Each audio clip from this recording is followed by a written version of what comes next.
സ്വർണ്ണക്കടത്ത് സംഘങ്ങളുമായി ബന്ധമില്ലെന്ന് കരിപ്പൂർ സ്വർണ്ണം പൊട്ടിക്കൽ സംഘം ലക്ഷ്യമിട്ട മുഹമ്മദ് സൽമാൻ ഒരു കല്യാണ ചടങ്ങിൽ പങ്കെടുക്കാനാണ് താൻ നാട്ടിലെത്തിയതെന്നും എല്ലാം പോലീസിനോട് പറയുമെന്നും മുഹമ്മദ് സൽമാൻ 24-നോട് പറഞ്ഞു. അവിടെ ഒരു മിസ്സിംഗ് കേസ് വന്നു ഞാൻ എന്റെ വീട്ടിലെത്താൻ നേരം വൈകി. അത് സ്വാഭാവികമായിട്ട് ഒരു കേസ് കൊടുത്തപ്പോ അവിടെ ഒരു ഇതുണ്ടല്ലോ, അതായത് ഓൾറെഡി എന്തോ റോബറി എടുന്നൊക്കെ പറഞ്ഞു. അപ്പൊ അത് കുറ്റി കണക്ട് ചെയ്തുകൊണ്ടാണ് പിന്നെ ഇവര് അങ്ങനെ എന്നെ വിളിച്ചത്. നിഖിൽ പ്രമേഷ് വാർത്തയുടെ വിവരങ്ങളുമായി ചേരുകയാണ്. നിഖിൽ, അങ്ങനെ ആളെ മാറി തട്ടിക്കൊണ്ട് പോകാനുള്ള ആ ഒരു ശ്രമമാണ് നടന്നത് എന്ന് സൽമാൻ തന്നെ പറയുന്നുണ്ട്. ഇയാൾ പോലീസിനോട് എന്തൊക്കെ കാര്യങ്ങൾ പറഞ്ഞു നമ്മളോട് വ്യക്തമാക്കുന്നുണ്ടോ? കല്യാണ ചടങ്ങിൽ പങ്കെടുക്കാനെടുത്ത വ്യക്തിയാണല്ലോ. എന്താണ് സംഭവിച്ചതെന്നാണ് മനസ്സിലാക്കുന്നത്? പ്രവിധ ഹാഷ്മി, ഗുഡ് മോർണിംഗ്.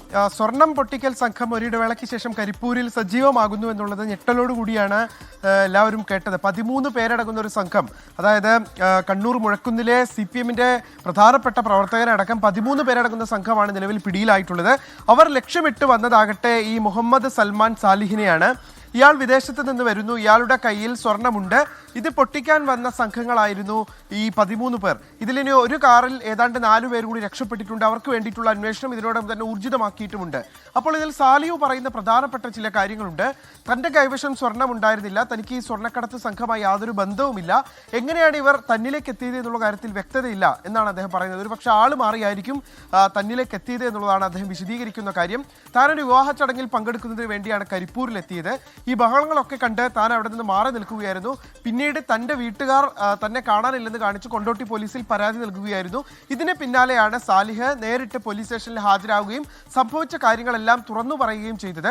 തനിക്ക് സ്വർണ്ണക്കടത്തുമായി ഒരു ബന്ധവുമില്ല, താൻ സ്വർണം കൊണ്ടുവന്നിട്ടില്ല, ഒരു വിവാഹ ചടങ്ങിൽ പങ്കെടുക്കാൻ വേണ്ടിയാണ് വന്നത് എന്നുള്ളതാണ് ഇതേ വിശദീകരിക്കുന്ന ഒരു കാര്യം. എന്തായാലും അന്ന് കാണാതായിട്ടുള്ള, അതായത് 2 പോലീസിന്റെ സാന്നിധ്യം തിരിച്ചറിഞ്ഞ് 3 വാഹനങ്ങളിലായി വന്ന ഒരു വാഹനം അവിടെ നിന്ന് കടന്നു കളഞ്ഞിരുന്നു. 2 വാഹനങ്ങൾ പോലീസ് പിടിച്ചെടുക്കുകയും ചെയ്തിരുന്നു. ഈ കടന്നു കളഞ്ഞ വാഹനത്തിൽ 4 പേരുണ്ടായിരുന്നു എന്നുള്ളതാണ് കൊണ്ടോട്ടി പോലീസ് മനസ്സിലാക്കുന്നത്. എന്തായാലും പോലീസ് ഇപ്പോൾ സജീവമായ അന്വേഷണം പുരോഗമിച്ചുകൊണ്ടിരിക്കുകയാണ്. ഈ സംഘത്തിന് വേണ്ടിയിട്ടുള്ള അന്വേഷണം പുരോഗമിച്ചുകൊണ്ടിരിക്കുകയാണ്. ഒരു ഇടവേളയ്ക്ക് ശേഷമാണ് കരിപ്പൂർ കേന്ദ്രീകരിച്ച് ഈ സ്വർണ്ണ കടത്ത് പൊട്ടിക്കൽ സംഘം സജീവമാകുന്നത്. അതായത് വിദേശത്ത് നിന്ന് ഒരു ടീമിന് വേണ്ടി, ഒരു വ്യക്തിക്കോ അല്ലെങ്കിൽ ഒരു സംഘത്തിനോ വേണ്ടി സ്വർണം കടത്തുന്നു. അത് കരിപ്പൂർ വിമാനത്താവളത്തിൽ ഇറങ്ങി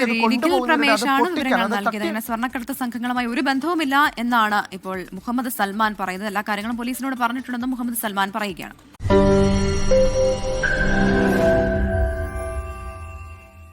ലോകത്തെവിടെയായാലും ഏത് സമയത്തും 24 വാർത്തകളും ഓഗ്മെന്റഡ് റിയാലിറ്റി പാക്കേജുകളും എക്സ്പ്ലെയിനറുകളും വിശദമായി കാണാൻ ഞങ്ങളുടെ YouTube ചാനൽ നിങ്ങൾക്ക് സബ്സ്ക്രൈബ് ചെയ്യാം.